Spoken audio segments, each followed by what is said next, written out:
Good morning. I'm Anthony Sandoval with the Special District Association. We welcome you to the third installment of our DEO training.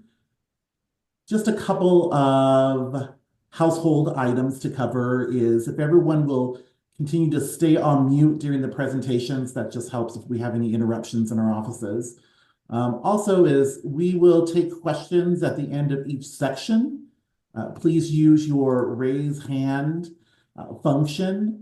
That just helps better to answer our questions live with everyone in case we have another question, similar question along the way.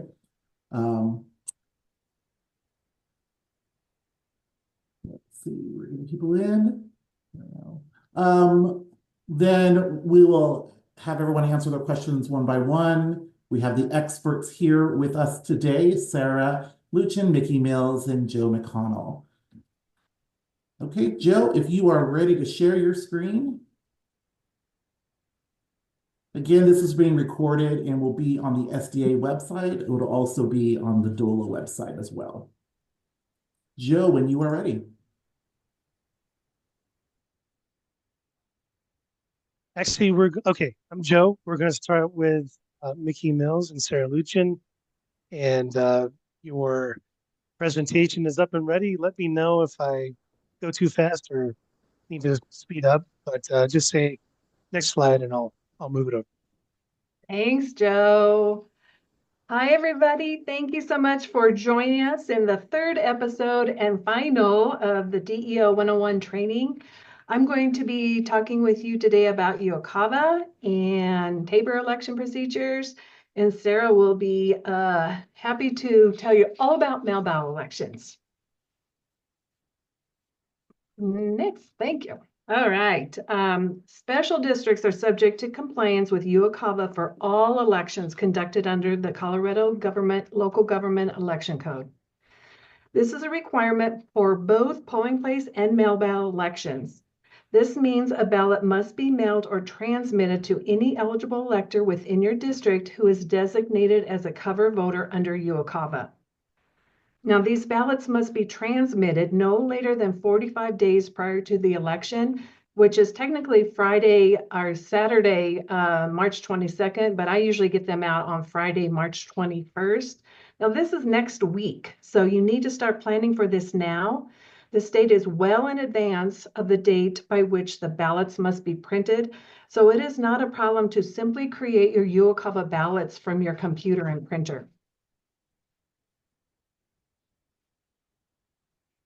Now, for polling place elections only, a UOCAVA ballot must also be transmitted to any non-resident property owner elector who is a UOCAVA elector. Next slide, Joe.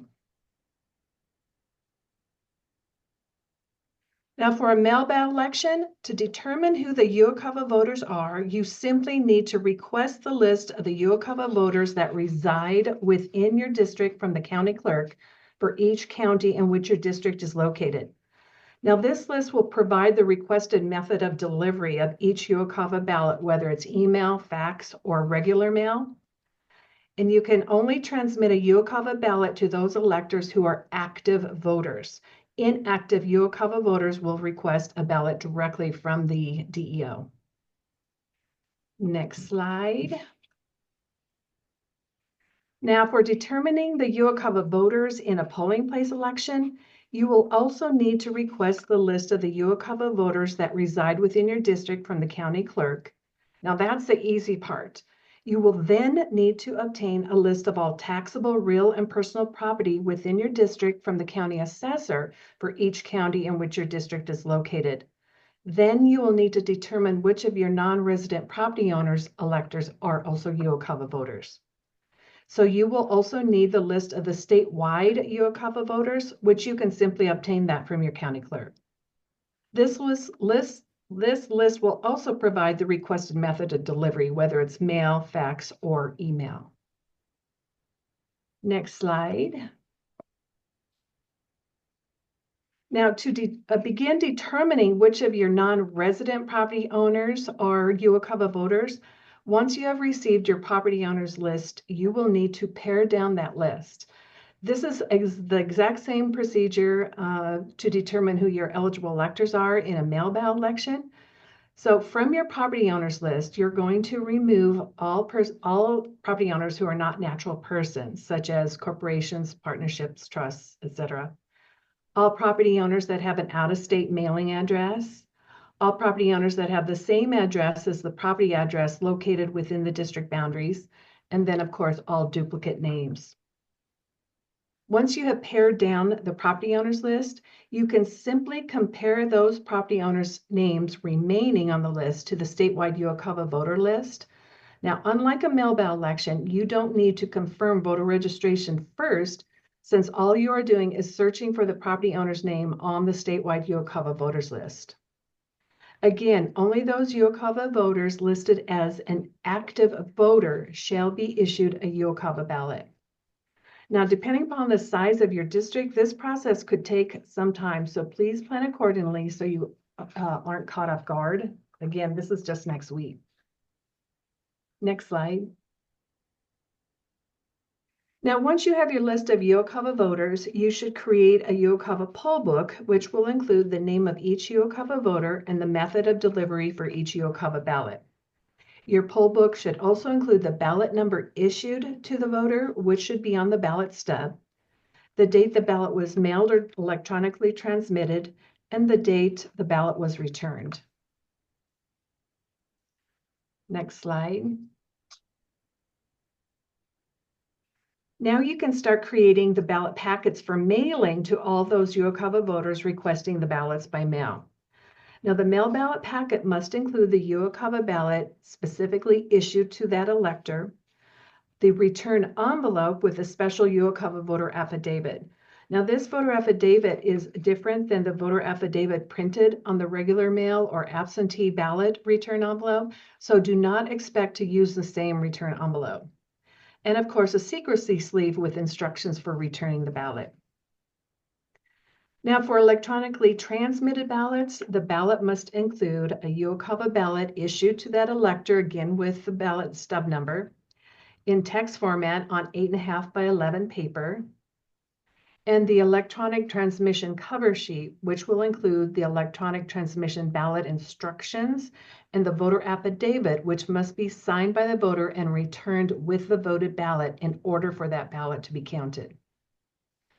The electronic transmission must include the contact information for the DEO, including the mailing address, email address, phone number, and fax number if available. A notice that the ballot may not be duplicated for any other elector. Instructions for completing and returning the ballot. A notice regarding the ballot return deadline. Information how the elector may verify that his or her ballot has been received by the DEO, and any other necessary information. If the ballot is transmitted to the UOCAVA voter by either fax or email and the transmission is unsuccessful, the DEO or election judge must attempt to fax or email the ballot at least 2 more times. And if it is still unsuccessful, then you're going to have to mail the ballot to that elector. Next slide. Now, the UOCAVA voter who chooses to receive the unvoted ballot by electronic transmission may return it by either fax, email, or mail. For the voted ballot to be returned electronically, it must either be faxed to the dedicated fax machine or scanned and provided as an email attachment. Either method, the signed voter affidavit must be returned with the voted ballot in order for the voted ballot to be counted. Now, once a voted ballot is received, make note of such receipt in the UOCAVA poll book. In addition to receiving the signed voter affidavit with the voted ballot, to be counted, the ballot must be transmitted by 7 p.m. on election day and received no later than the close of business on the 8th day after the election, which is May 14th. Next slide. Now, if the UOCAVA voter chooses to return the voted ballot by mail, it must be returned in the return envelope with the voter affidavit signed.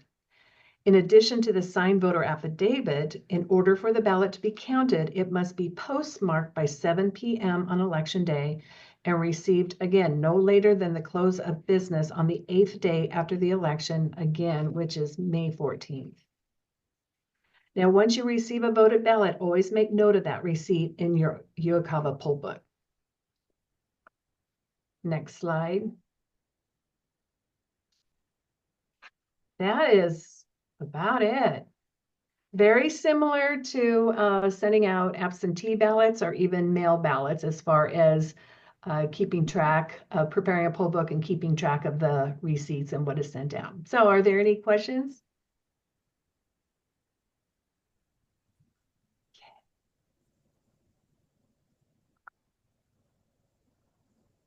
Oh, we had one that went away. Yes, Andrea. Hi. Okay, so I guess I have a quick question. If they're emailed, they still have until May 14th, right? I think that's what I heard, right? Someone walked in and I told them I was in a training. Andrea, yes, they have to be electronically transmitted by 7 p.m. on election day. Okay, that's what I thought. I thought the emailed ones were on election day and then the mailed ones were May 14th. Well, the email can be received also up until 8 days after, but it has to be electronically transmitted by 7 p.m. Why it would take 8 days when you electronically transmit it, I have no idea, but that's what the law states. Okay, and then I guess the other question I also had was, did I hear you mention that you have to let them know you received their ballot via UOCAVA or no? No, you need to provide this is for electronic transmitted ones, in that cover affidavit, cover sheet and affidavit, you need to include the contact information for the DEO. So if they want to confirm that the DEO received it, they can contact the DEO. So just information on how they can find out. Okay, perfect. Because that was what I had been doing. I just wanted to make sure I wasn't supposed to be like sending them an email saying it was received. Thank you. No. Okay, perfect. Thank you. You're good. Great question. Elizabeth.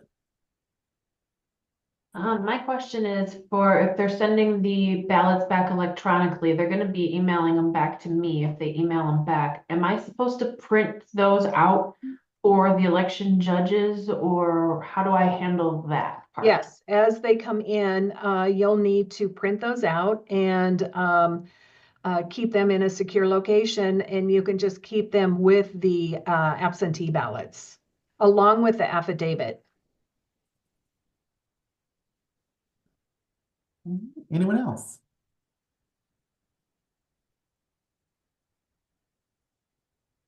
Okay, we'll move on to the next section.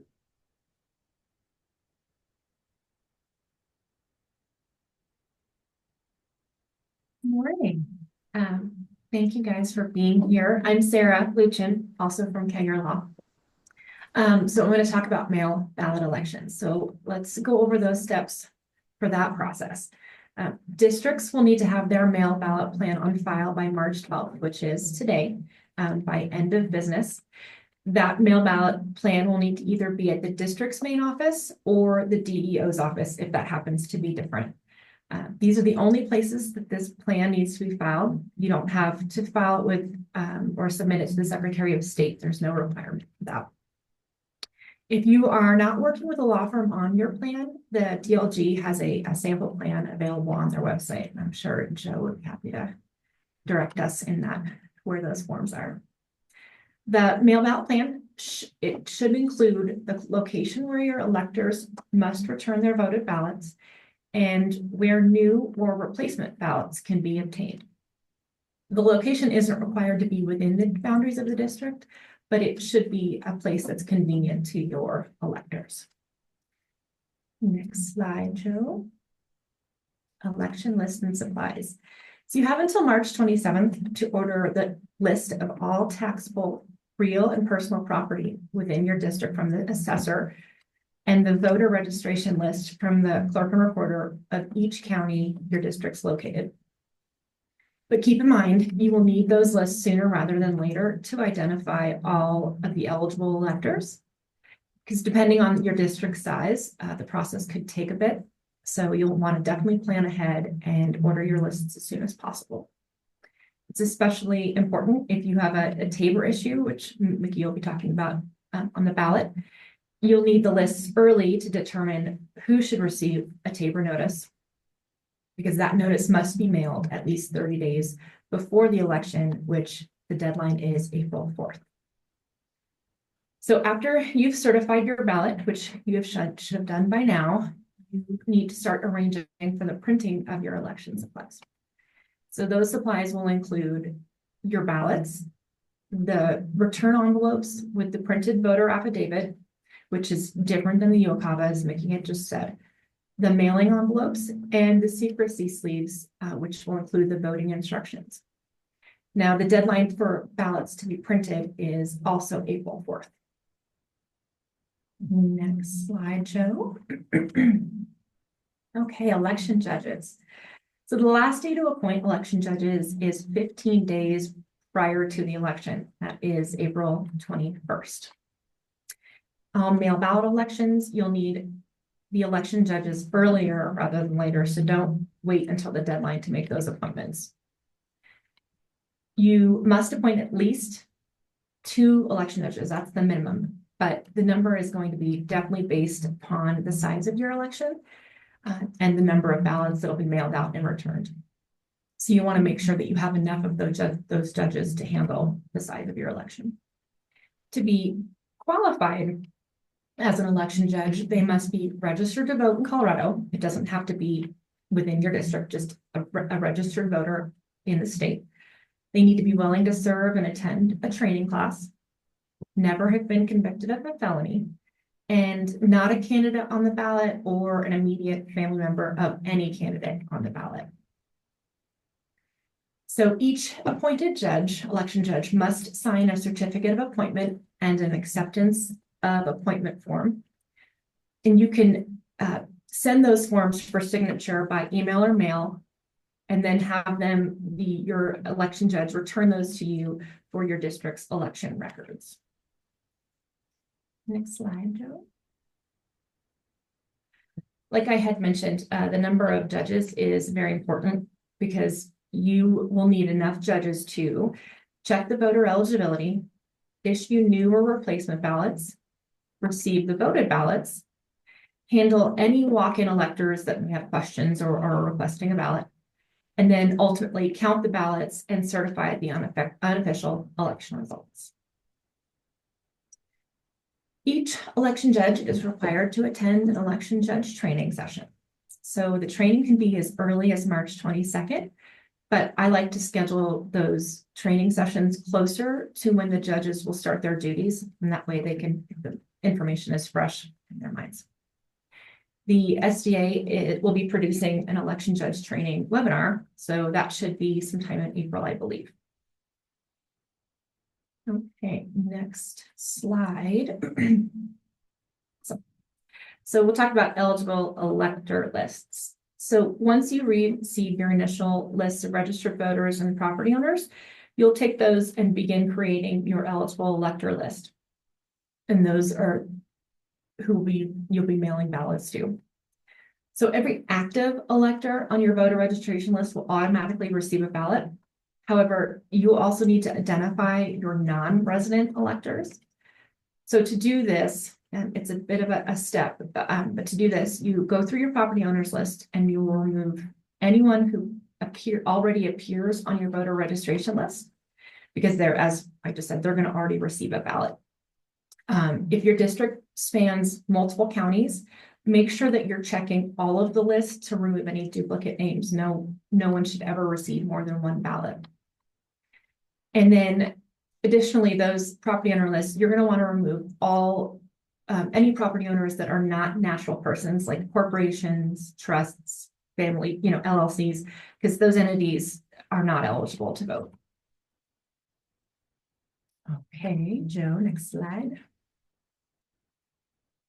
Okay, if you have already mailed a ballot to a UOCAVA voter that we had told you about, be sure to note that on your eligible elector list to avoid sending them a duplicate ballot. Also, make sure you remove any property owner who lives outside of Colorado, because that person is most likely, they will not be registered to vote in the state. So once you have pared down your property owner list, you have to confirm each property owner left on the list is registered to vote in Colorado. You can do this by accessing the statewide voter registration list on the Secretary of State's website. You'll have to contact the Elections Division at the Secretary of State's office and to obtain the required login information and password. We talked about that a little bit in the last DEO session. So your eligible elector list will ultimately include all of those listed on your voter registration list who are designated as an active voter. And then again, you do not mail ballots to inactive voters. An active voter is going to have to request a ballot from the DEO. As you are checking the voter registration of your non-resident property owners on the statewide voter registration list, you're going to want to confirm whether the elector is an active or inactive elector. They'll have that information right there underneath the person's name. Also, if they have a different address for purposes of mailing the ballots, you will use this address instead of their residential address. A lot of the times, it will be a PO box. I will say on the list, on the person's voter registration information, there's typically a residential address, ballot mailing address, and mailing address. So you want to make sure you pay close attention to those. And as you can imagine, the entire process for paring down your eligible elector list or your property owner list is very time consuming, especially if your district is larger or if there's a lot of eligible electors within the district. So you do need to plan ahead so you don't miss the deadline for mailing those ballots to the electors. Next slide. Okay, now that you have completed your eligible elector list and that's behind you, you want to create your poll book. The poll book needs to include each eligible elector's name and mailing address, the ballot stub number issued to that elector, the date the ballot was mailed or delivered to the elector, the date the ballot was returned, and any additional columns to note if the ballot was returned as undeliverable, if a replacement ballot was issued to the elector, or if the returned ballot was rejected. You should also receive the supplemental property owner and registered voter lists around April 16th. You should immediately review those supplemental lists to make sure you do not need to make any corrections or additions to your eligible elector list. Next slide. And before, you don't have to go back, but just to piggyback on what I just said. So it says, I'm telling you not to review the list so you don't have to make any corrections. If you do need to make corrections or additions, make sure you get those new electors on those lists about. Okay. All right, your mail ballot packet. So once you have finalized your eligible elector list, you can create your mail ballot packets for mailing to all those eligible electors no earlier than April 14th and no later than April 21st. So your mail ballot has to include the ballot issued to such elector, of course, the secrecy sleeve, which will have the voting instructions, and the return envelope with the voter affidavit. All right, Joe, next. Notice of mail ballot elections. Your notice of mail ballot election must be published by April 16th. It also has to be posted in the DEO's office and mailed or emailed to the clerk and recorder of each county in which the district is located.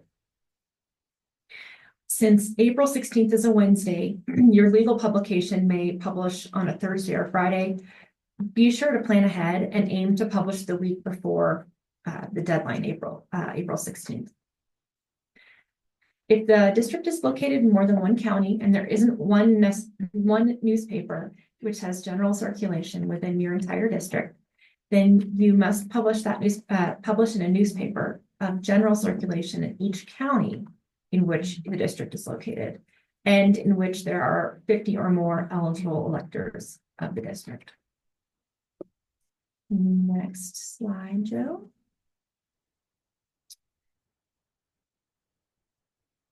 The next slide.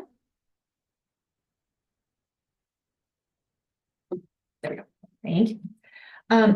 So walk-in locations, beginning April 14th, just a little less than a month, or a little more than, ballots must be made available at the walk-in voting location listed in your mail ballot plan.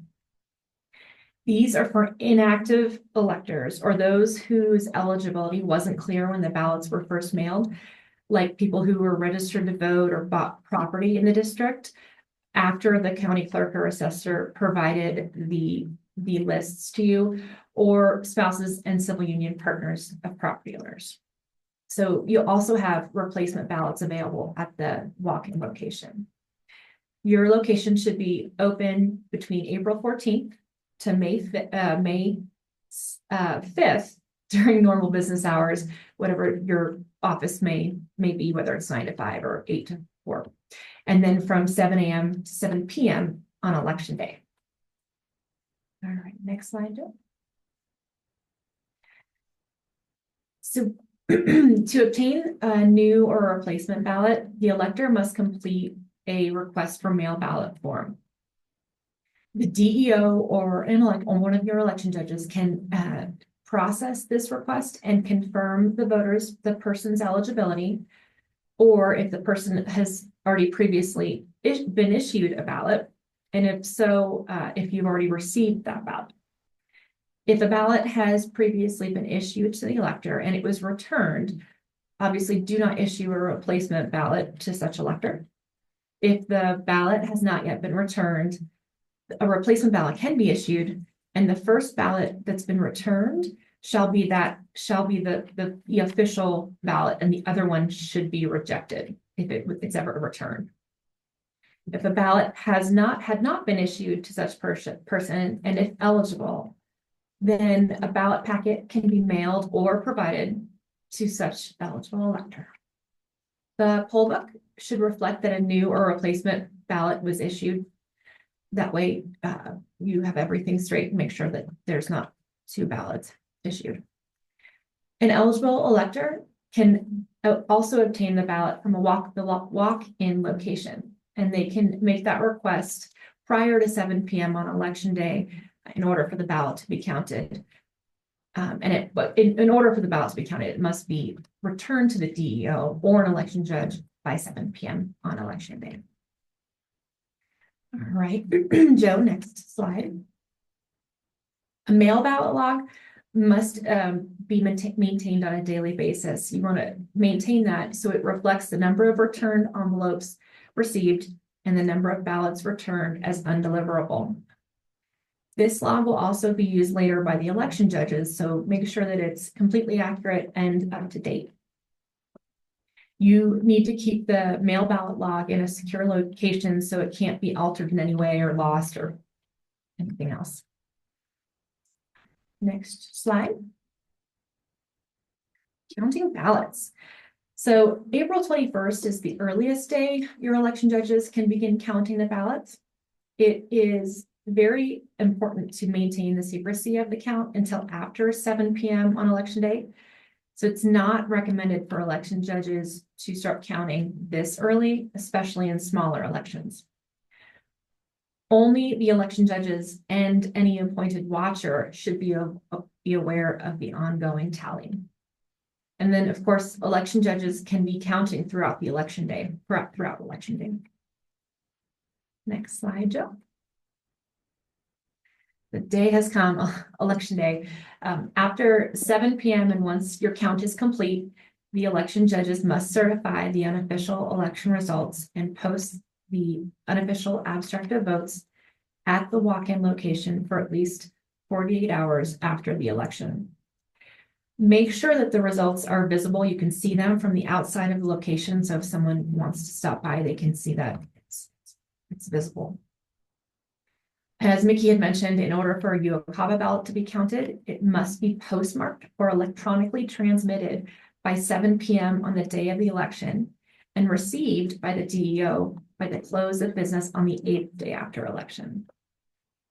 So There might be a chance that not all of your district's ballots are counted on election day, and the election judges will need to return to finalize the count if any valid UOCAVA ballots are received after the election day. So the election judges should complete a certificate of election returns. This completed document shall be attached to the Canvas board's final certification of election results. Then the DEO should get all of the election supplies, sealed ballots, things like that from the election judges after they've completed their tasks on election night. Make sure all the forms have been signed before your election judges leave for the day. Next slide, Joe. Okay, so the Canvas board, the process is almost complete. April 21st is the deadline for appointing your Canvas board. So you want to do that, get your Canvas board set prior to April 21st. The DEO, you should appoint at least one member of the current district board and at least one eligible elector of the district who is not a member of the board to serve with the DEO as the Canvas board for the election. To the fullest extent, no member of the Canvas board nor the member's spouse or civil union partner shall have a direct interest in the election, specifically meaning they cannot be a candidate on the ballot. However, there are some times if all the board members are up for election and are candidates on the ballot, you don't have a choice and you'll have to appoint one of them to serve on your Canvas board. It is the duty of the Canvas board to issue the final election results and correct any errors they may have found. They do not count the voted ballots. Next slide, Joe. The Canvas board must meet within 14 days after the election, and that is May 20th. They'll meet to complete those tasks. However, if there are still UOCAVA ballots that have not yet been returned, the Canvas board should wait until after the 8th day after the election to finalize the election results. That way, they will ensure you'll ensure all the ballots should have been counted. The Canvas board's certificate of election results then must be filed with the DLG via their e-filing portal system. If the district's annual transparency notice reflects that the election results will be posted on another website, such as the district's personal website, then make sure that it's posted there as well. The DEO will also then need to make and transmit to each person elected a certificate of their person's election. So that is any questions? That's all I have. Okay, any questions? Again, we're using the raise your hand function. Andrea. Hi, I have a question. I saw it said a minimum of 2 judges, but I thought in years past we always had to have one person like reading the ballots out loud and 2 people tallying. Has that changed? A minimum is just 2. You can do it that way. It's always best to have more than 2. Okay. If you are doing 2 though, Andrea, then you would have one person, both persons will have a tally sheet and one person will be calling out. So you still have 2 tally sheets going on. You're still going to stop and compare the tally sheets, but more is better. I'm trying to get more. I'm having a hard time this year, but I thought the minimum was 3, as I thought like in order to count, we had to have 3 in the room. Yeah. Okay. 2 tally sheets, 2 people are fine. Okay. Thank you. Katie. Hi, going back to a polling place election, the UOCAVA ballots that are mailed, which won't be many for me, do those have to be numbered? Joe's going to talk a little bit about Well, for UOCAVA, the UOCAVA ballots have to be numbered. They're a version of an absentee ballot. So yeah, you have to have the number identifying which ballot you're issuing to an elector. Okay. I have a question that came in. Does the Canvas board need to meet in person or can they meet virtually? It's preferred that they meet in person because then they're all reviewing the election documents that the election judges have put together. There has been, like COVID, there has been times that they've met virtually because they can share screens, but it is preferred to meet in person. And can a DEO serve as an election judge? Those are two separate responsibilities. So no, we want a DEO and we want election judges. And I assume that's the same as a DEO and a watcher. That's correct. Your DEOs cannot be watchers. Watchers, that's a whole other issue, which we can talk about. Another question came through. The property list has an M for the accounts that have mineral interest in the district. Is that an eligible elector? And M could also be a mobile home. Yeah, And yes, if it's a mobile home, yeah, they're eligible electors. as long as they own that in their natural person name. Yeah. Another one came through. It says, not connected to audio. I see a lot of vacant land with names in the RE list. Do those need to be removed? If they're eligible electors, if they own the vacant land in their natural person name and they are registered to vote in the state, I would not remove them. Mickey, do you agree? I don't know what you mean by the Ray line, but anybody who owns property in their natural person, whether it's they got a house on it or it's vacant land and they're registered to vote, they're eligible. Right. Okay. And question, raise your hand, Antoinette. Antoinette.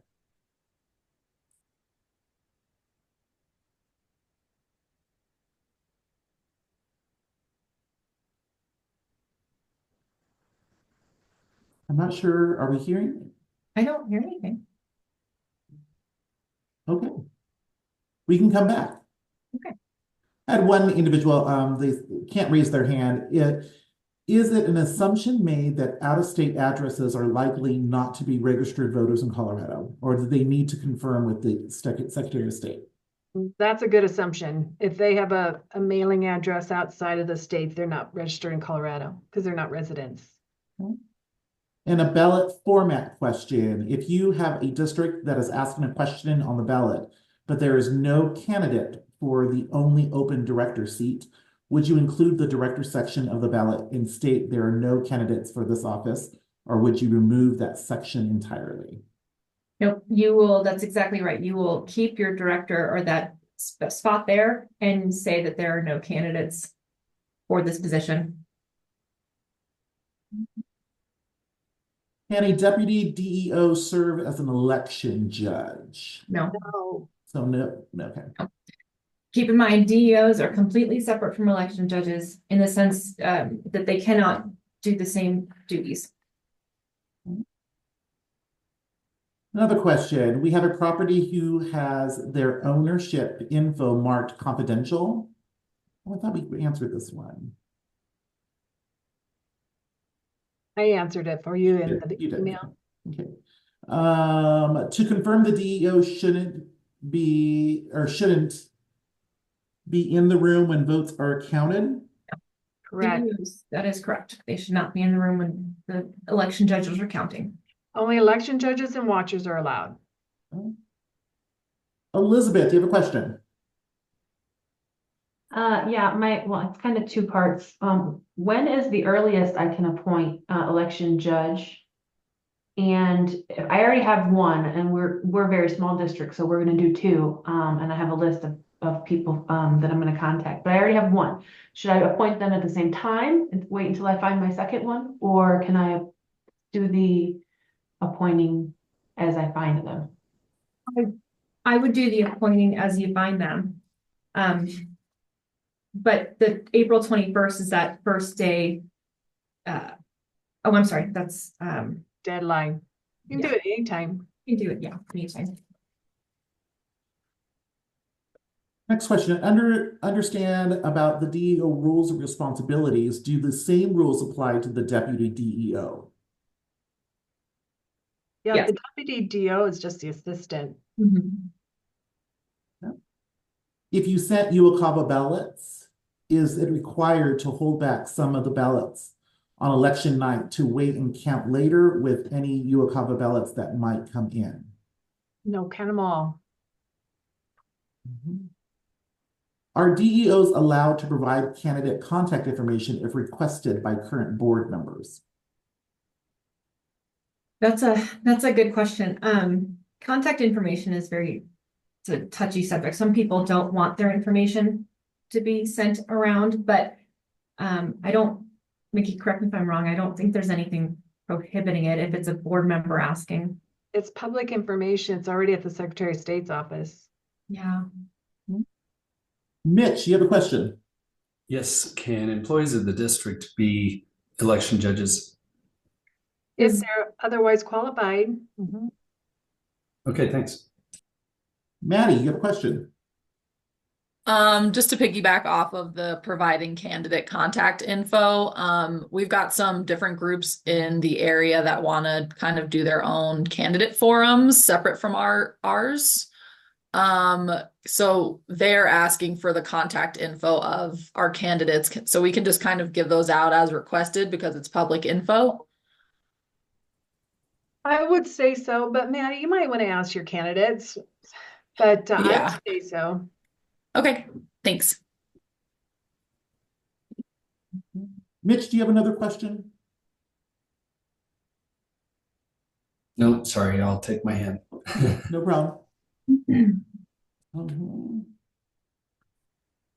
I think we're good. Oh, Krista, does the DEO provide the judge training, or is it something I find on the special district website?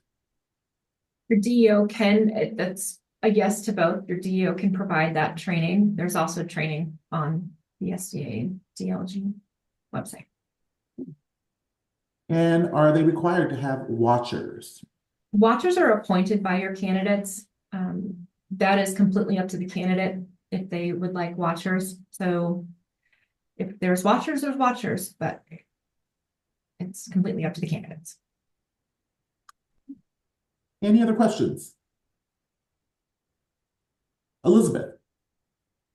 If the election judge training is going to be posted on the SDA website, will they need to have a login to be able to access that training? Yes, I believe it's underneath the membership portal.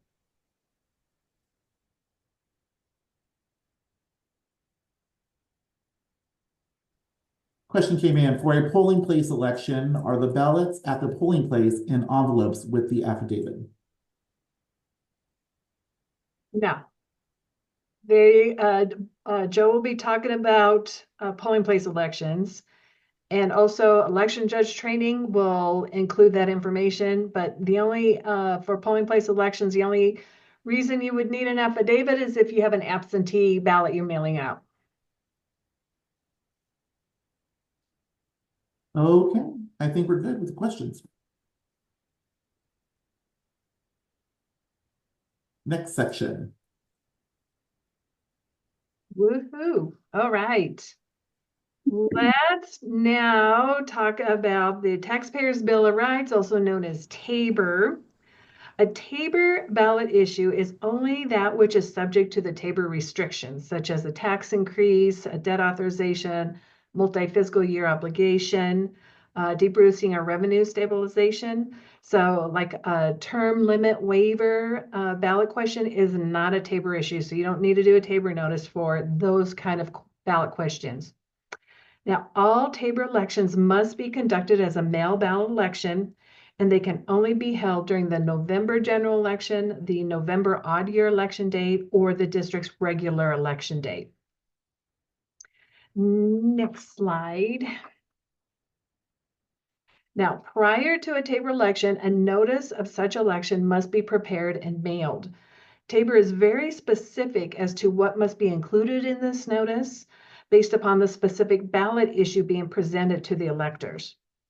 The notice must begin with the words "to all registered voters" and end with a summary of the pro and con statements. So except for any voter approved additions, no other information other than that which is required by Tabor can be included in that portion of the notice. Now, other specific election information can be included either before or after that portion of the notice, such as mail ballot drop-off locations or how to obtain a replacement ballot. That's fine. Next slide.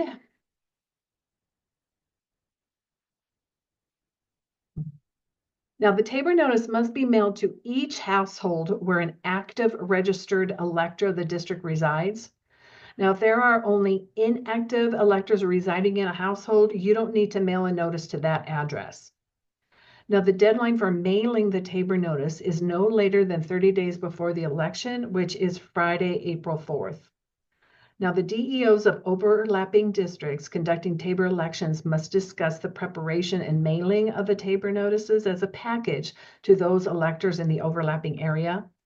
Now, these DEOs must begin discussions at least 40 days prior to the election, which is going to be March 27th. So if you're having a Tabor election, it is never too early to start determining who those overlapping districts are. And the county assessor for the county in which your district is located can provide you with a list of special districts that overlap yours. Now, you can then just simply contact each one and ask if they're conducting a Tabor election. Now, as I indicated, Tabor is very specific as to what must be included in the notice, including very specific financial information depending upon the ballot issue. For instance, tax increase includes information that possibly a debt authorization, actually it's the debt authorization includes information that a tax increase doesn't require, and same with debrucing doesn't require financial. So you got to be really specific on reviewing Tabor to know what you need to include in your Tabor notice. And it is very important that this information be accurate. So ensure you are obtaining it from the proper resource, whether that would be a board member, a district manager, legal counsel, accountant, auditor, bookkeeper, etc. Now, the notice must be mailed at the least cost and as a package where the districts with properties that overlap. It is absolutely not a problem if the Tabor notice is mailed to a household where there are no active registered electors of the district. Typically, we will include a statement that says something like, you may not be eligible to vote on all issues or the issue presented in this notice. If, of course, it is the least cost to mail it to those people. Next slide.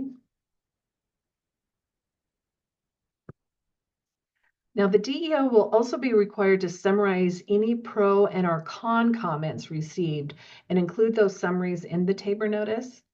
So first of all, in order for any pro or con comment to be qualified to be included in the Tabor notice, it must be submitted by an eligible elector of the district, address a specific ballot issue, not just a general pro or con comment. It must include the signature of the elector submitting the comment and the address where the signer is registered to vote. And it must be filed with the DEO, not the county clerk and recorder, by noon. That's 12 o'clock noon on the Friday before the 45th day before the election, which is going to be March 21st, next Friday. You should confirm once you receive a comment, you must confirm that the person submitting the comment is an eligible elector of the district. And if not, that comment cannot be included in the 500-word summary of those of the comments. Okay, next slide. Now, if no pro or con comments are filed or received, the Tabor notice shall include a statement where the summary would be printed, the words, "No comments were filed by the constitutional deadline." Now, special districts aren't required to solicit pro or con comments, so frequently you won't receive any. Next slide. Now, the summary cannot include any language of a generally recognized profane, indecent, immoral, offensive, or scandalous nature, of course. Also, the summaries must not mention any names of persons or private groups. and each pro and con summary shall be no more than 500 words for each ballot issue on the ballot. If the pro or con comments you receive total 500 words or less, then you don't need to summarize them. You can just simply include the entire comment in the notice. That's not a problem. Next slide. So it's pretty basic information. Not much more details than that. So I don't have any Tabor elections. Are there any Tabor elections out there for people watching? Or are there any questions?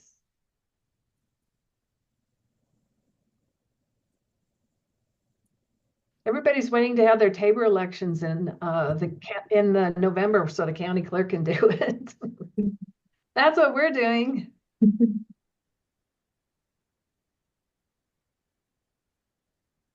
Any questions?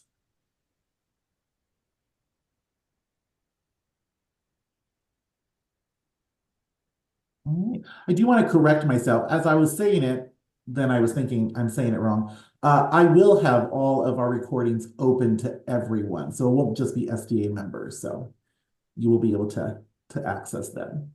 So you'll be able to hook up your election judges and have them review it without a member being in attendance. Yeah. Cool. Krista, I saw you had a question, then you went away. Yes, I do. Thank you. Yeah. I wondered is there a way for you guys to save it on the website so we can print the whole presentation? The way it is now, it only allows us to print one page at a time, and there's so much useful information. It would be great if I could print the whole slide deck. Oh, it doesn't download because I load the whole slide deck. It hasn't allowed me, but I can try again. Okay, and I'll look at it again as well. Thank you so much. Any other questions? Another one if I can. I'm so sorry I'm asking so many questions today. This is our first election in a long time. You had mentioned that today we needed to have an election plan posted. I think it was the mail-in ballot plan posted. Do you guys have, I'm on the website right now, do you guys have a template or something that I can follow, or? Joe, you guys do, don't you? Yes, we do have a mail ballot plan template, and any of the templates you might need is on our forms website. So just go on there and On special district and then the forms? yes. Okay, thank you. I can show you that after my presentation, which is pretty quick.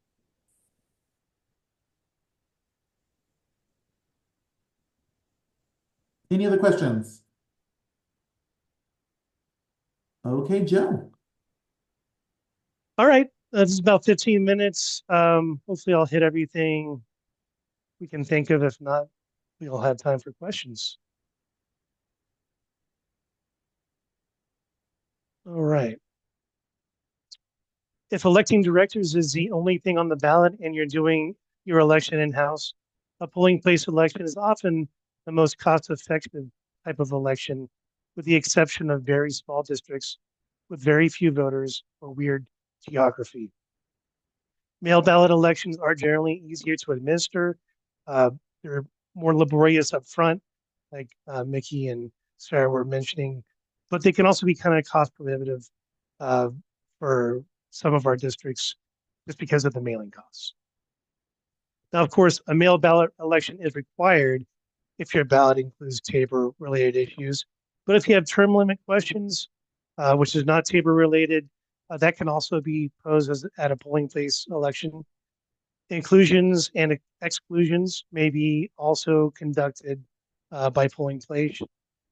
Exclusions have generally been considered exempt from Tabor requirements, even when the included property will have a higher mill levy as a result. Keep in mind, if you decide to have a polling place election, this type of election includes absentee voting. So there may be some mailing expenses, even if you do receive absentee requests in addition to the UOCAVs. Many of the procedures and deadlines are similar for polling place and mail ballot elections, but absentee voting seems to be the most confusing part with the newer DEOs. UOCAVA voters are technically absentee as well, but the absentee list is something you'll put together and maintain based on voter requests to the district. This is not a creation of the clerk recorder.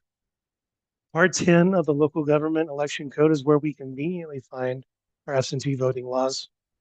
The important thing to understand about absentee voting for DEOs is they're required to keep a list of absentee voters when the absentee voter was sent the ballot, when the ballot was returned, and they must also continuously maintain a list of permanent absentee voters. Keep in mind, though, if your district has not had an election, polling place election recently, your permanent absentee voter list may be very small or even non-existent. Requests for an application for absentee ballot must be made either orally or in writing. However, the application itself must be in writing. The format of the application is a bit unusual because it must be signed, quote, personally by the applicant or a family member related by blood, marriage, civil union, or adoption to the applicant, which is a little bit confusing, but it's actually pretty convenient for a household to just get their absentee ballots requested all at once. The final date for requesting an absentee ballot is the last Tuesday before the election, April 29th, as most of you know from the call for nominations. On our template, ST31, we included a checkbox for whether the person wants to be on the permanent absentee voter list. Once you have the absentee application, you'll log into the statewide database for registered voters in your district, or use a property owner information as well if they're a non-resident property owner, and verify their eligibility. As alluded to, you will record the name of the eligible elector, the date of the application was made, the date the absentee ballot was sent, and the date the ballot was returned. If it is not returned, you'll just leave it blank and note the things like if it was rejected, not counted because it's missing a signature, that kind of thing. Notice I didn't say anything about address earlier with the template. The election code doesn't say anything about recording the address, but of course, without their address, you'll have no idea where to send it. Our templates are either in Word or Excel format. These auto download now, so just beware that when you download them, they won't have that title at the very top. ST 32.2 or 2.5 for Excel is a document that left for tracking all absentee ballots. That's your main list. I included a column for UOCAVA. If you want to do them all in a single list, you could write the comment of email or whatever you'd like.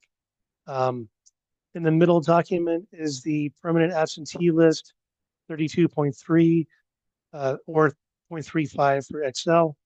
And at right is the daily batching log, 32.4 or 4.5. All these contain statutory references, but technically, I believe the batching log is not required. We do include it on our website just because it can be helpful if you have a bunch coming in. Anything that helps you keep track of all the ballots, I think, is good to have. As always, feel free to change these how you see fit with the requirements within the code.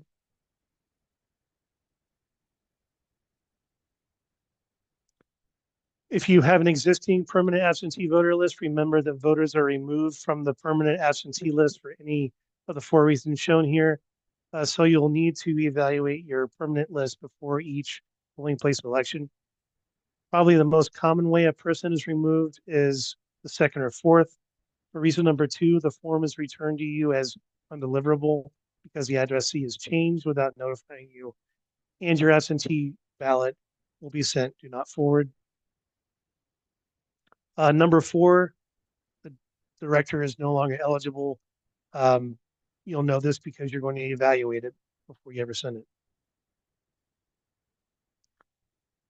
The templates 2 slides ago contain the information required by Part 10 of the Local Government Election Code, but I always recommend having your legal counsel review any template or form you're using. The DEO is in charge of the main absentee voter list for that election until election day. However, as I mentioned, the last day to request an absentee ballot is a week before the election date, the 20th of April. On election day, you'll hand over the UACAVA absentee voter list to the election judges, the DEO or election judge on election day. Writes or stamps the date and hour the absentee ballot is received on the list on the return envelope. If the ballot was returned in person and the name and address of person is delivered in person is also recorded, the election judges will also use the list to ensure a voter arriving on election day hasn't already voted an absentee or UACAVA ballot. To be clear, the DEO does not open envelopes or handle the ballots. That's only the job of the election judges. Blank absentee ballots must be sent within 72 hours of being received. The very latest the district may print ballots is April 6th. That's a Sunday, so technically, like Mickey and Sarah had mentioned, April 4th is really probably a better deadline, but maybe your printer is open on Sunday, so I left that in on our election calendar. Technically, the very latest you could send out ballots to those permanent absentee voters is on the 9th of April. Requests may come in after the ballots are printed, and you'll probably want to have some extra blank absentee ballots available in case extra applications come in after that printing deadline. Those must also be sent within 72 hours after the voter requests, so you'll want to qualify them immediately. The absentee ballot packet, it's not really called that, but for lack of a better term, it's the ballot secrecy sleeve with voter instructions, return envelope with affirmation, and the big envelope, obviously, that you'll send that in that's marked do not forward. So basically, it's like a mail ballot that Mickey already described, and Sarah. Our sample secrecy sleeve contains voter instructions on it already. That might save you a little bit of bulk. Also, we have the language required for the affirmation on our template. You'll need to figure out how the envelope should look. The voter sees the absentee ballot like we look at all mail ballots. We vote the ballot, fold it in the secrecy sleeve, stuff it in the return envelope, and sign and stamp it and mail it off or just drop it off on election day.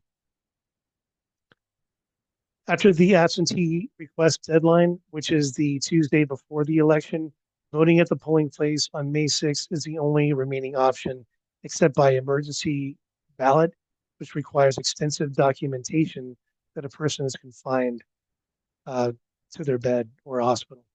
I'm not sure if anyone's ever used that, but we do have a template for that 31.4. I will often get questions about bundling absentee ballots. To quote the statute in the third bullet, it is permissible for a voter to deliver the ballot to any person of the voter's own choice or to any duly authorized agent of the DEO for mailing or personal delivery to the finally, note that the regular polling place ballot is slightly different than the absentee ballot. The polling place ballot solely contains a serial number, while absentee ballot number precedes the ballot serial number on the latter. The reference is included if you'd like to review it right there. Note that there is a requirement to meet and confer, quote, the DEOs of local governments with overlapping boundaries that hold elections the same day by polling place must meet, confer, and thereafter, if practical, hold elections in a manner that permits an elector in the overlapping area to vote in all such elections at one polling place. In other words, try to cooperate for the convenience of your voters, and that should happen by March 27th. Now, you probably know all the districts in your vicinity, but if you don't, we do have a special district GIS map, and I will have the link in the slides in case that helps you. It's a pretty cool map. Everything our demography office has in a map form is pretty amazing. That's a good one. The most important thing to consider when determining a polling place is convenience for your electors. Keep that in mind if you do end up having a meet and confer that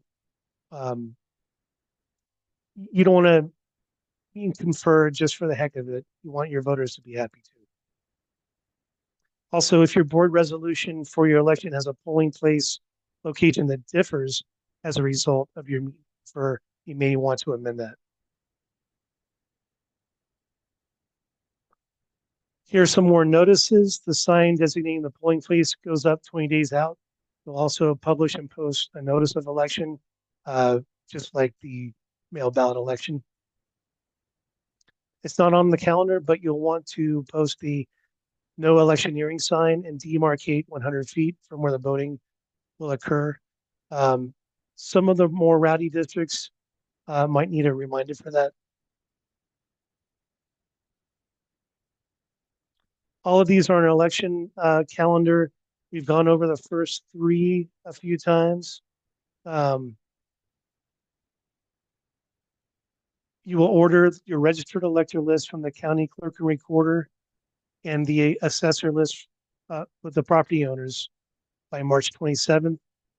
We do have templates for those letters, whether you're going to go for the 30-day and 20-day, or if you're just going to get one complete set 6 days before the election, which is April 30th. For polling place elections, unlike mail ballot, where you're crafting your poll book and then sending your mail ballots packets as a result of your poll book pairing, the recommendation is that you use a list that is received 6 days prior to the election. The reason is you don't really do much with those registered electors and property owners lists. Your poll book will have the people who come in to vote rather than crafting it when the ballots are sent out. More on that in the election judge training. I mentioned notices on the previous slide. The final day to appoint election judges is April 21st. Mickey and Sarah talked about the qualifications already, so I won't get too deep in the weeds. Obviously, the difference here is most voters are going to be in person at a polling place election rather than sending them in by mail ballot. They'll want to have some privacy to vote and a place to fill out their ballot. But again, that's more of an election judge training issue, which will be addressed in next month's training. The Canvas board will certify the election judges. We already talked about that. I mentioned the absentee ballot request deadline several times. The last thing the DEO will do before the election is either deliver the election supplies to one of the election judges, or they'll come to the DEO and pick them up if they're local.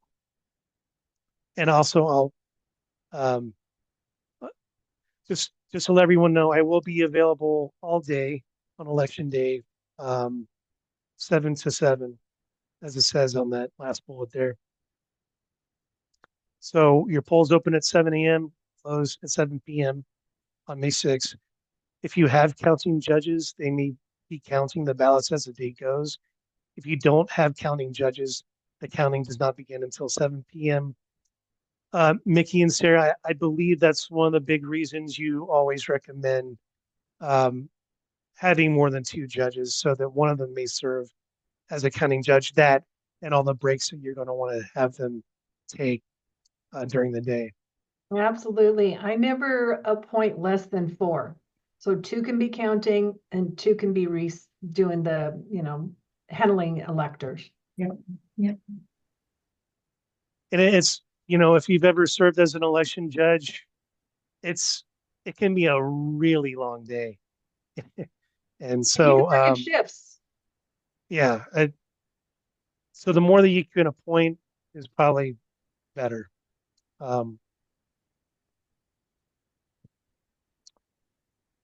When the voting is complete and the counting is complete, there will be templates available for that. The judges will then post an unofficial abstract once the votes are counted. There are still UOCAVA votes, of course, so the election might not be completely finished on election night. There's all the stuff that happens after election day. Remember, if you have UACAVA ballots outstanding, the Canvas board won't be able to certify until close of business on May 14th at the very earliest. But you'll have up till May 20th to certify. And I'll show you the recount scenario. It's nearly impossible mathematically for it to happen. Did you have anything to add, Mickey? The tie vote's automatic recount.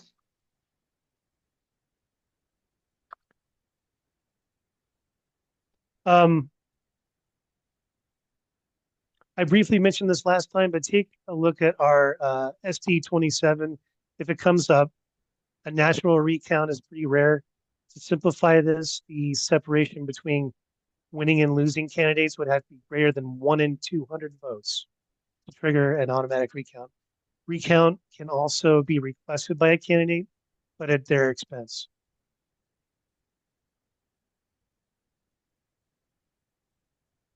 I went over all the election and oath filing deadlines last time, so I won't go over that again. But again, all these on our election calendar on the special district election website. One thing that I completely forgot to talk about and put in my presentation was watchers. Each candidate may appoint a watcher, and an election issues committee may also appoint. There are restrictions on what they can and cannot do. The best place to look for that is Title I, 13.5602. And I'll just share that real quick.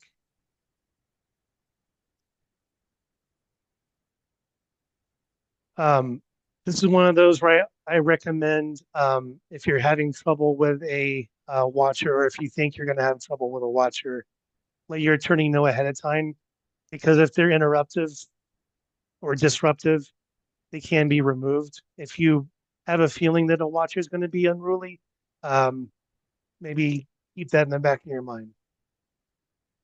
But that's all I have to discuss for my presentation. And after any questions, and then I can show you guys where the forms are in case there's people wondering where they are. Katie, what's your question?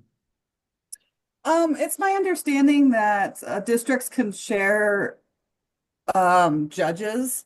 If two districts are sharing judges, do they both appoint them, correct? Like independently? Do we need to note that when you're appointing them?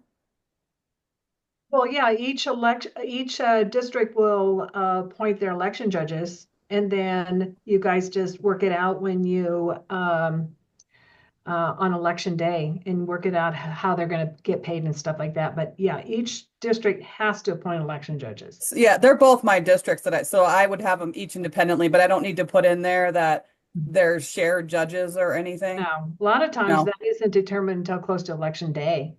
Okay, thank you. Maddie, what are your questions? Hi, so I have several questions related to absentee ballots. So first, can you just kind of explain, I know election judge training will go deeper, but can you kind of explain how it will work when people come to vote in person? And like, are we looking at this list to make sure they're on it, and then cross-referencing to make sure they're also not an absentee voter trying to vote twice? Maddie, that's going to be part of election judge training, because that's what we train judges to do.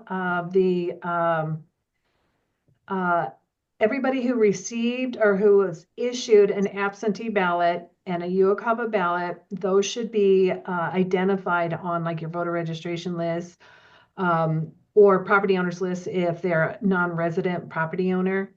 Sure. So that a judge on election day at a glance can see that that person was already issued a ballot.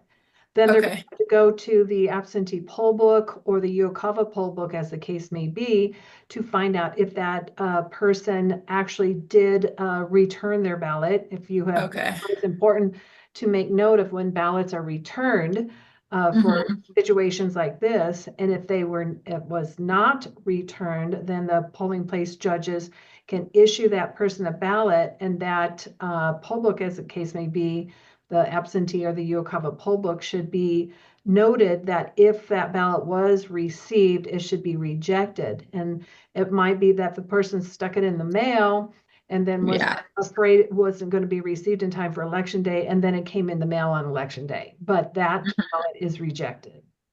Okay. And what does the DEO do when we receive absentee ballots, prior to election day? Or do those have to be, I mean, I'm sure they'll come via mail, some of them, and some will be dropped in that ballot box.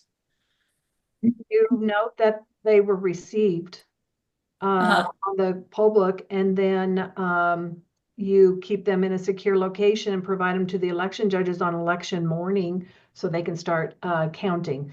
You don't do anything else with them. Okay, and then really quick regarding the absentee ballots being mailed first, do we need to put return postage on those and pay for postage on the return envelopes? And No. then, no?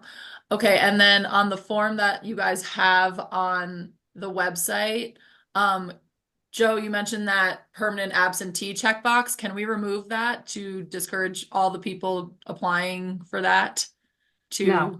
Okay. Because yeah, someone asked in the chat about people are actually promoting the absentee ballot form because they'd prefer to vote via mail. They have kids or whatever. So we're expecting a ton of absentee ballot applications. Yeah, so I just trying to reduce the permanent absentee list if we can, but I guess not. No. You still have to confirm from your last polling place election if those persons on the PAV list are still eligible to receive a ballot. You still need to go through that process. Okay. All right. Thanks. Next question, Andrea. Sorry. Can you just pull up that slide one more time with the recount? I wanted to take a quick screenshot just so I can actually read it. Please. Okay, we can do that, but it'd be easier if you just download it. Okay. I can show you where to go for that. I also had a hard time downloading the slides that you guys posted last time. I wasn't able to download them. It only let me do it, and then I had to take a screenshot of it if I wanted each screen. So I ended up not being able to, just like that other person said earlier, that we couldn't download the file. It brings it up and it lets you view it, but it didn't let us download it or print it unless I took a individual snip clip of each slide. Well, let's go take a look at it, see what's wrong with it. So this is the special district website. Okay, elections here, forms here. Slides are, let's look at these slides.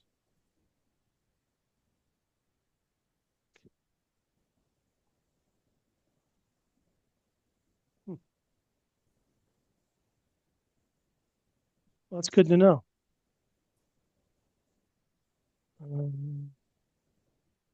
Joe, if you do a control P with that. Control T? Control P as in for printing. Yeah, it's only one at a time.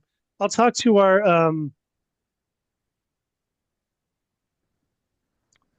folks about it. That's not useful at all. And we'll fix that today. Okay, thank you. Sure. ST27 was that form. Here is, let's see, where's the chat? Here's that page if you want to bookmark it. Yeah, 27 is recounts. And that I know will download. So thank you. Yeah.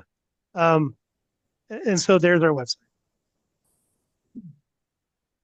Brian, thanks for letting me know that. sorry.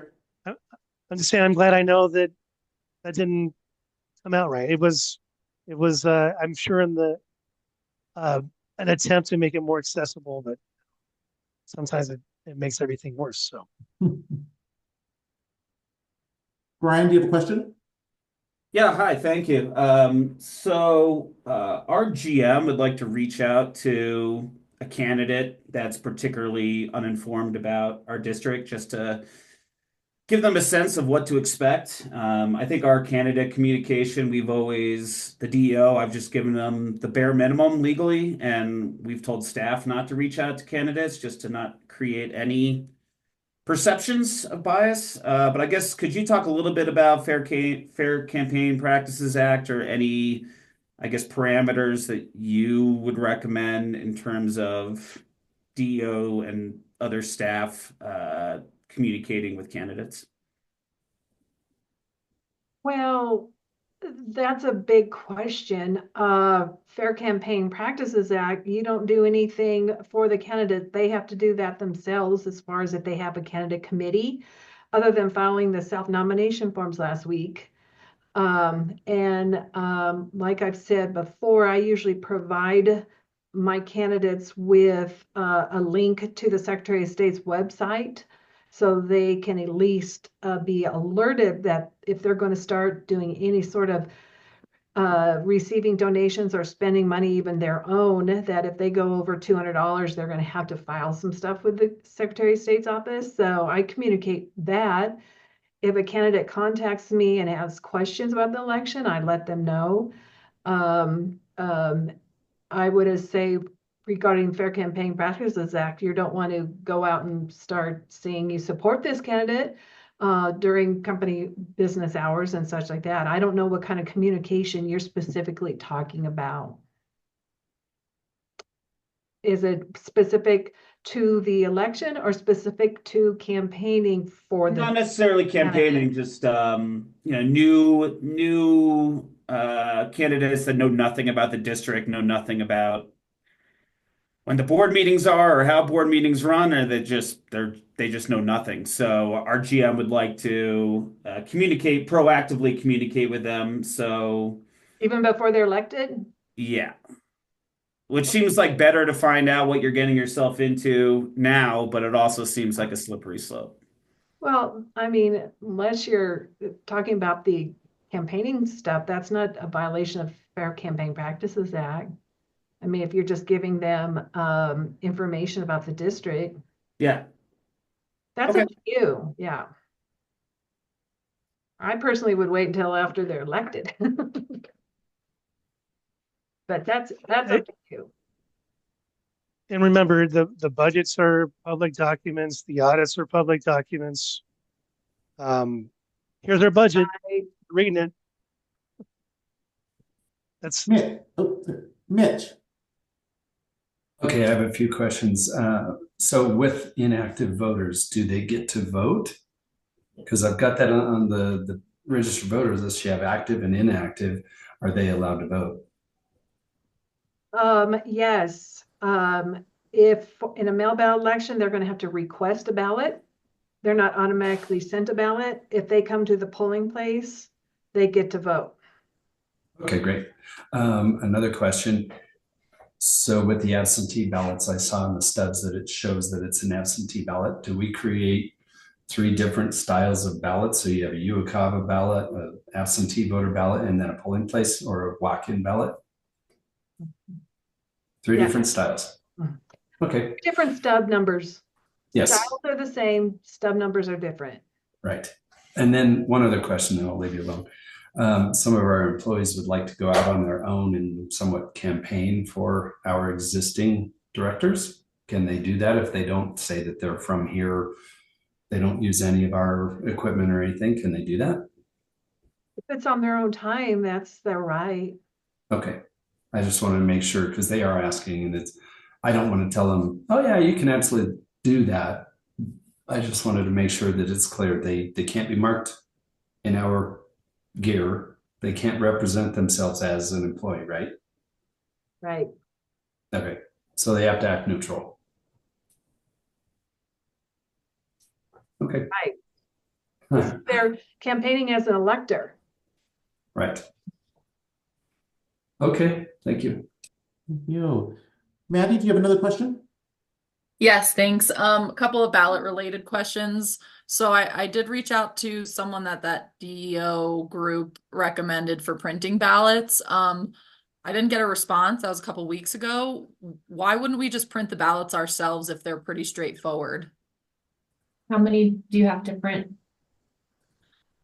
Oh, I mean, we've got 20,000 residents. I mean, do you have the capability of printing? Perforated stubs. Yeah. Okay. And then there's like, oh, sorry, go ahead. No, I was just gonna say, unfortunately, like Mickey said, you need the perforated stubs. There's a lot to go behind Okay. getting your supplies, and if it's a large amount like that, I would not be doing that on my own. But Sure. No, that makes sense. But the Uokava ones, we could just do a basic print because there's so few. Okay. And then, in our district, I've been hearing that we have to go take the ballots off site somewhere to count them on election day. Can you talk a little bit more about requirements with that, or is that a myth? That's a myth. Big myth. Okay. So we could count them in the same room that the election is happening? Not in the same room, Maddie. You got to take them into a separate room. The counting has to occur in a place that is secure and only judges and watchers can be. And if you're doing over at Buchanan, Yeah. we just went and did the counting down the hall in another room. Oh, wow. Okay. Okay, great. Thanks. You, Krista. Thank you. A couple really quick questions. One of them we've got some board members that have hit their term limit. And I had tried to find information. I called SDA yesterday, but I did just find something that said, has your district voted to eliminate board terms? Click here. So I did click on that. If we're on the list and it says term limit issue, why? Does that mean we have voted to eliminate those terms? That's probably from our notes. So I would verify that you have a copy of that election for term limits. And Okay. if you don't, let me know and I'll look in our it's probably old. Yeah, it says from 2004, so I haven't been able to locate something here, but I would imagine it has passed because we've had some board members on there for a while. But again, we're a very tiny town of maybe 1,000 voters, so it's possible that we just haven't had the interest. Go ahead and drop me an email and I'll search our archives for it. I'll just send the election archive to you. Okay. And Joe, is your email on the It's information? on the elections webpage, yeah. Okay, I'll do that. I appreciate that. Thank you. Sure. Yep. Heather, do you have a question? Yes, I have two questions. One is for the 100-foot sign that you need for no electioneering going on. Does that need to be 100 foot in each direction from the polling place? Or can it be split in the middle, if that makes sense? 50 feet one way, 50 feet another? It's 100 feet from the building, so circular 100 feet around. Okay. Okay, that makes sense. Circular around. And I know I did ask this question at the last Zoom, but I just want to clarify because it's been brought up again. I can hold only a polling election with absentee ballots, correct? I do not have to do mail-in. Correct. Okay, perfect. Thank you. That's all that I needed to know. Thank you. Magdalena. Can the absentee ballot applications be online on the district's website, or do they have to always be, hold behind the scenes? The application can be on your website. Yeah. The ballot cannot, but the application. Of course, the application only. So if someone, for example, I think in the chat someone asked, like, if a board or a candidate can kind of hand them out, right? If they are on the website, they can just download them and pass them around for the application too. Yep. Awesome. Thank you. Kathy, did you have a question? I did. I was wondering about the, we're contracting with our county to do our mail-in election. So what do I do about the mail ballot plan form that's due to be posted today? I sent a quick message to our election official at the county, and she wanted me to check with you to see if that applies to us since we're not conducting an independent election. The county still has to do a mail ballot plan. Right. And the plan should be done. And it's usually, I've got another district doing that, and they work together to create the plan. But a plan needs to be done. She submitted that January 16th, the mail ballot plan. So that is already done for us. Okay. Very good. Thank you for clarifying that. Good question. Jennifer. Jennifer Wheaton? Oh, hi there. Thanks for doing this training. Real quick, we are holding a polling location election, and we've been approached by a couple of candidates and also employees who are interested in passing out absentee ballot applications. Is that okay for them to pass out the application as long as it's coming back to me as the DEO to get them on the list and get that absentee ballot sent out? Yes, that question was actually just asked 2 questions ago. Sorry, I missed it. Yes. And I've actually, that has happened to me personally before. So yep, you can circulate those. Okay. They can't circulate ballots, just the application. Okay, thank you. Appreciate it.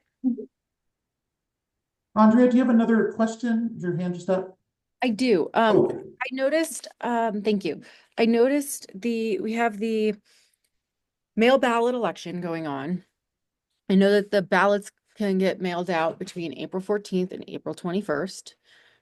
But I do see that it says April 4th is also the last day to certify the voter list and get that to our printer. But then it also says you have to have the ballots on hand for pickup. How does that work? And how is that the due date to give them the printing, the mail list of the electors, but then we're also expected to have them on site that same day when that's the deadline to actually finish creating the list? Well, when you have your certified ballot, you have the ballot, obviously you've sent to your printer a copy of that ballot so they can prepare that. You can print off a handful to have ready if someone happens to come in. You can't obviously give them out, but you have it there at the site. Mickey, am I explaining that correctly? Andrea, I'm not exactly following what you're looking at. You're doing the mail ballot election, right? Correct. Okay. And so I would imagine you're providing your printer with your list, and then they're going to be printing the ballots and the mail ballot packets and doing the mailing of your mail ballot packets. Correct. But then it says that there's it says printed ballots available. And it's the same day that says last day to certify list of voters. I don't know what you mean by certified. That's where I'm lost. I don't know what you mean by certified list of voters, because you got to work with your printer on when they need your list for when they can get everything printed and your poll book prepared and such. So I don't know what that date is, but I would not worry about that. Okay. All right. That's what I just wanted to make sure if I actually had to have them. I thought that was my deadline to get that stuff to them. And then I thought you need to work directly with them on their timing. Every printer and mailing house is different on their workload and when they need things, so that it's to ensure that the ballots are mailed on time. So work directly with them on that date. Okay. Do I need to have ballots here on hand on the 4th with the perforated edge and all that stuff? Not necessarily. Okay. I mean, you have probably a UOCAVA ballot in your computer. I do. printed out, so that's fine. Okay. All right. Thank you. Kyle, you have a question. Yeah, this is more about, I guess, best practice. Obviously, people have we have 6 candidates. Great. But as far as announcing that to the public, I've always been under the impression that yes, we'll put out our notice of election in April, which will say who the 6 candidates are. But the candidates, it's their responsibility to campaign.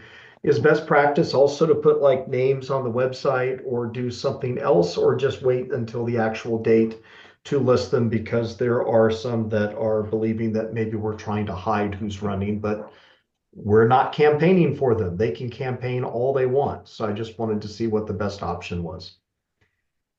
You're doing it right. I don't post anything, and Sarah, I bet you don't either, on the websites on what the ballot looks like.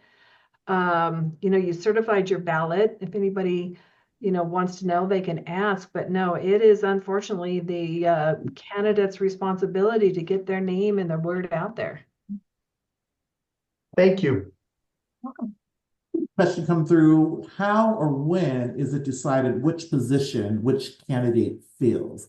Example for president or treasurer positions that are both open. That has nothing to do with the election. That is something you do after the first meeting, after the election, after the new elected directors take their oaths. That is at the time of the meeting you decide, or the board decides. And the board does that. Yeah. And I believe this was covered. Where do you post the ballot plan? You have your mail ballot plan only in the office of the district or the office of the DEO. If they're the same, if they're not the same, you either do one or the other. That's the only place it goes to. Maddie, you have a question? Yes, hello again. So can you talk about a little bit about the ballot box? Like, where do we get that for the absentee ballots, or does it just have to be a secure box that we create? Do we rent them? You could ask the county clerk if they have any ballot boxes, but they have to be sealed boxes. And you have to have, if you're doing counting judges, which I bet you are, you need to be able to have at least 2 so that you can switch them back and forth with the counting judges. And that process I'll cover in the election judge training. Okay, is there a date for that training? They have to be locked too. Okay. Got it. Is there an election judge training scheduled already? Is there a date for it? Did I miss that? Actually, I got to talk to Anthony on when we're going to film that. Okay. Record it, and then usually Anthony, you post that like this middle of April. Yes, yes. Oh, so you guys will record it. It won't be a live training, and then our judges can access it at any That's time. correct. Okay. Okay, great. Thanks. Maddie, I have to train the Evergreen Fire judges. If we want to coordinate a training for your judges, we can do that too. Okay. All right, cool. Yeah, we could talk about that. Thanks. Okay. Any other questions? Dawn, I know you had a question about printers, and I know Elizabeth posted printer information in our chat. Elizabeth also, thank you. She posted election source website that has election supplies, including ballot boxes, electionsource.com. Oh, I'll make note of that. Yeah. Any other questions? Okay. Once again, to everyone, this is recorded. We will have on our website the recording along with the slides for download. Joe does the same on the DOLA website, so look for it in both places. Thank you. Thank you, guys. Thank you. Joe. Thank you, Anthony. Thanks, everyone. Bye. Thank you. Have a good day. Good job, team. See you in 2027 or the next happy. You had happy hour. Yes.